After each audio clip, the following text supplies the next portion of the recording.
not going to be mostly around, or they're not going to be benefiting or facing the detriment of the decisions they make. And so it is important for those of us who have younger kids to fight and to make sure that we are leaving them with an environment that is sustainable. And that is why we fight the climate crisis in the way that we do, even though our counterparts like to ignore the fact that there is climate warming, the fact that there is a climate crisis, the fact that it is causing anxiety for a lot of our young people.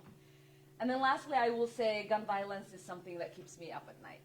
I remember my first term, we were talking about school safety, and they were talking about doing a study and all of this stuff instead of actually passing legislation that would create the kind of protections that we wanted for our kids.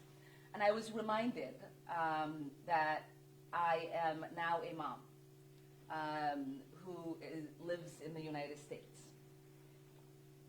And my kids have grown up to fear guns in the way that I feared guns, living in a war zone.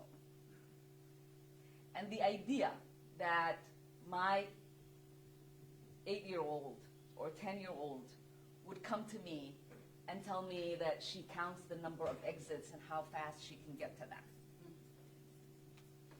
is preposterous. Because that is what I used to think about at the age of 8, like how fast can I get out of this house in case there are assailants that come to our home. And that is not something kids in the United States or anywhere in the world should be thinking about. And so we are fighting really hard to make sure that we are fighting the gun violence pandemic that continues to cause anxiety, continues to cause trauma, and continue to cause